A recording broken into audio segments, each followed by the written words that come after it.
नमस्कार दोस्तों, आप देख रहे हैं आपका पसंदीदा चैनल अली टीवी, जहां हम लेकर आते हैं आपके लिए टीवी जगत की सबसे बड़ी खबरें, सबसे धमाकेदार ट्विस्ट और सबसे इमोशनल खुलासे।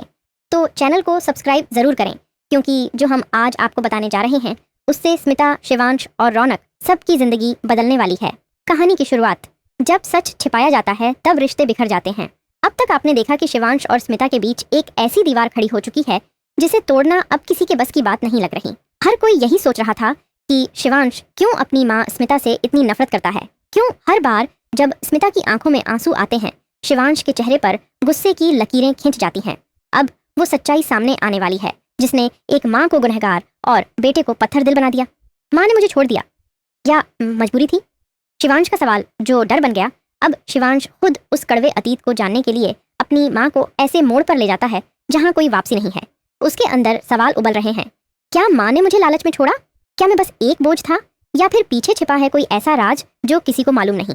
इन सवालों के जवाब तलाशते तलाशते शिवांश अब अपनी माँ को टॉर्चर करने पर उतर आता है। पर यह टॉर्चर सिर्फ शारीरिक नहीं, जज्बाती, मानसिक और रूह तक को झकझोरने वाला है।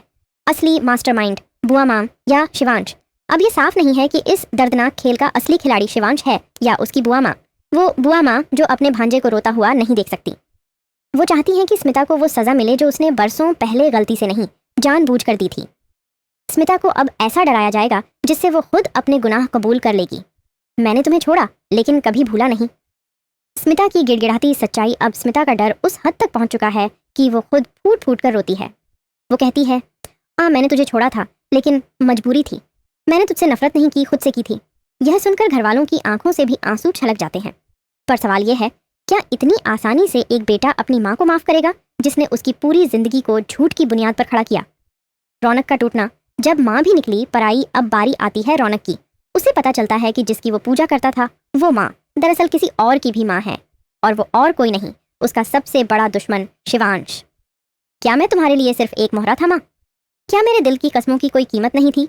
रौनक के लिए अब ये दुनिया ही बेमानी लगने लगती है। उसे लगता है जैसे उसकी मोहब्बत, माँ और मांची सबने धोखा दिया। प्रार्थना का मोड़। जिस लड़की ने सबको जोड़ना चाहा, अब सीन में आती है प्रार्थना, जो इन तीनों की जिंदगी की एकमात्र उम्मीद है। उसके पास हैं वो सबूत जो स्मिता की मजबूरी साबित कर सकते हैं। पुराने हॉस्पिटल रिकॉर्ड्स, फोटोज और वो चिट्ठी जो कभी भेजी ही नहीं गई। वो सारा सच रौनक को भेजती है, जिसे पढ़कर उसके होश उड़ जाते हैं। रिश्तों की जंग, माफी, नफरत और इंसाफ। अब शिवांश के दिल में भी हलचल शुरू हो जाती है। वो सोचता है, क्या वाकई माँ ने मुझे छोड़कर गलती की थी, या वो भी मेरी तरह किसी और के धोखे की शिकार थी? इधर स्मिता बार बार शिवांश के आगे हाथ जोड़ती है। बेटा, सिर्फ एक बार मुझे माँ कहकर पुकार ले, मैं मरते दम तक चैन से जी लूंगी। क्लाइमैक्स। जब रौनक कहता है, अब मैं नहीं छोड़ूंगा। अब जब रौनक को पता चल चुका है कि प्रार्थना उसकी नहीं रही, उसकी माँ भी अब उसके अपने खेमे में नहीं रही, तो उसका दिल जंग के मैदान में उतरने के लिए तैयार है। अब मैं किसी को नहीं छोड़ूंगा, ना शिवांश को, ना प्रार्थना को, और ना ही उस माँ को जिसने मेरा सब कुछ छीन लिया। अब आप बताएं, क्या सच में स्मिता को माफ किया जाना चाहिए? क्या आप चाहते हैं कि शिवांश अपनी माँ को माफ करे? क्या रौनक फिर से प्रार्थना को पा सकेगा? और क्या प्रार्थना इन माँ बेटों को जोड़ पाएगी? कमेंट बॉक्स में ज़रूर लिखिए अपना जवाब। ऐसे ही शॉकिंग और इमोशनल ट्विस्ट्स के लिए जुड़े रहिए आपके अपने चैनल एली टीवी के साथ।